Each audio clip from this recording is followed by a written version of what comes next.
Time there'll be a hashtag on that. Yeah. On that car. Well, it's not such a bad thing that we didn't get media Oh, there's a hashtag accreditation. on it. TDU.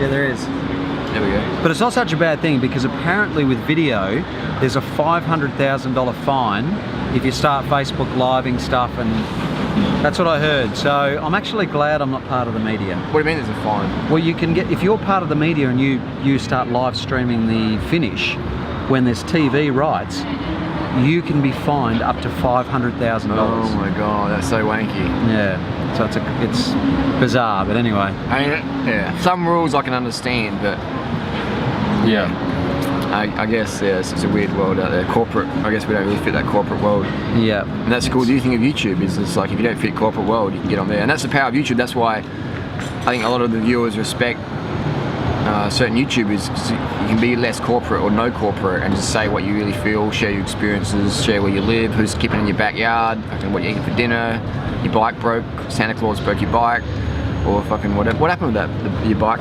So Santa Claus broke it? Yeah, Santa Claus broke my bike. It was my birthday too. It was my birthday and my bike got broken on my birthday on Christmas Day. And my bike, I flew over to Perth and with Jetstar and got to Perth and the rear stay was completely snapped.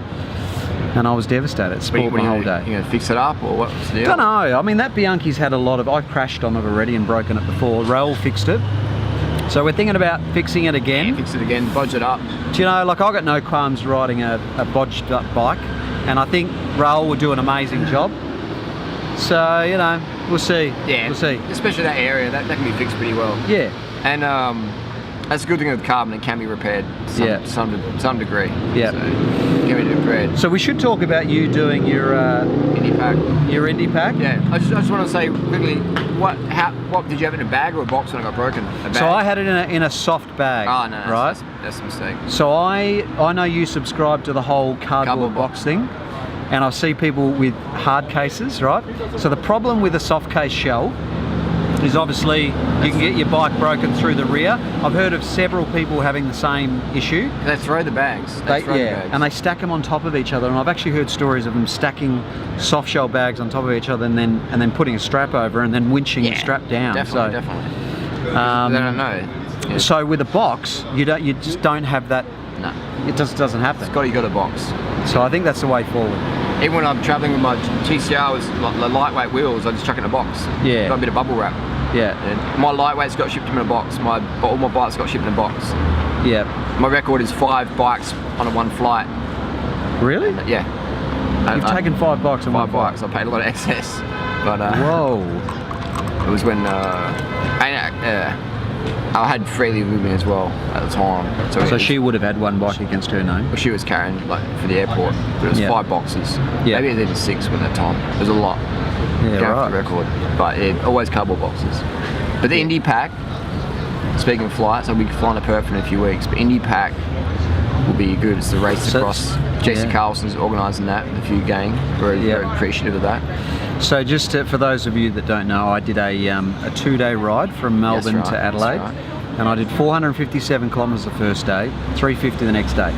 Now, whilst I was out there, I was thinking about you and Jesse and the people that are going to be doing like 11 to 20 days of 400 kilometres a day, mate. Next level, next level. Be good. You're gonna. Do you think you'll get through it? Only one way to find out. I mean, you'll definitely get through it, but I'm curious whether you're just going to be pushing the front, like nudging the front. Yeah. Those big boys. Yeah, the big guns. We'll see. I mean, because Mike Hall, he's world famous for this sort of thing. He's coming over. Christoph, I don't know his surname, but there's 2 really big hitters. Then you've got Jesse Carlson, who's amazing, and I reckon you're going to be at the front. Hopefully. I think Jesse's going to be a dark horse. Well, not a dark horse, he's a light horse. My money's on Jesse because he's got the experience, he knows Australia, he knows the conditions, so. Yep. And I think Jesse. Yep. Yeah, I think Jesse will. Yeah. We'll see. I don't want to call it, but I think Jesse's got this one. Because he loves that challenge, you know, and mentally loves it, so he froths on it. He does. He's a nullarbor frother. Tories over here pulling faces at us. So yeah, mate. So you're gonna. So I'm thinking light. Like I rode the Canyon over, real light. Had a saddlebag. Had a little bit of a sort of front. You got bag some good views on those videos, man. I think one of them's got 35,000 views already. Yeah, like, people are intrigued. Yeah, like, it's pretty cool. And we had a bit of Facebook living. Yeah. So that's what I reckon you do. Just bang the Facebook lives out. Yeah. I reckon well, you guys let us know in the comments below. I reckon Harley will kill it with a bit of Facebook action. Facebook Live. Share the joy.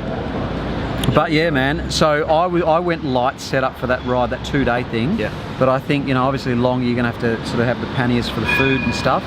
Well, especially out there. And I think the pannies are good because you can just load shit up and just charge on. Yeah. And then you can eat when you want to eat. Yeah. You're not bound by kilometers or time remaining. So you can just have your you'll be like a snail, like a, you know, like you just carry all your food with you. Yep. And go. Yeah. That's my theory. But we'll see. I'll put it into practice and see how we go. Yeah. Yep.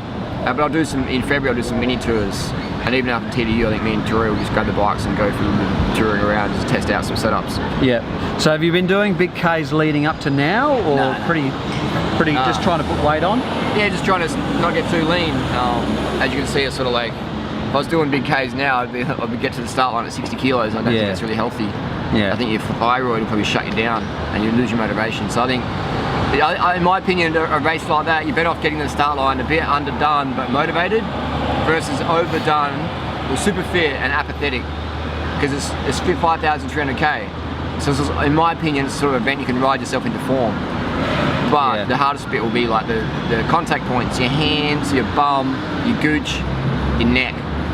So I'd say that running a more high setup will be applicable. I'm going to run an alloy steerer, so I can just like change my setup really easy. Because if you've got a carbon steer and you cut it, then you're a bit limited. But with an alloy steerer fork, you can slam it, bring it up, whatever. You know? Yeah. One thing I found for this little ride over, this 2-day thing that we did, was I was getting numb fingers through here for just pressing on the handlebars. What are you going to do to combat that? The elevated aero bars and the elevated bars. Yeah, so you can get your elbows. Yeah. That's a good idea. So that'll be the go. What time are we on now? Because I think we've got to meet Jesse and the crew for that ride. Oh. Yeah, 5. Yeah. But if you got any, maybe we'll do some more videos before the titty is up. If you got any questions, let us know down below. If you got any questions for Mark, Cycling Maven, I'll put a link down to his channel down below. Thanks for having me on, bro. No worries, man. Appreciate it. Very good, very good.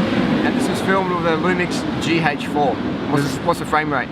This one here is 25 frames. So we're filming 25? Yeah. 1080? 1080. Alright, I'll export of that and we'll see how it looks. Alright. Might have to get me one. See you later, guys. Alright. Thanks for having me. See ya.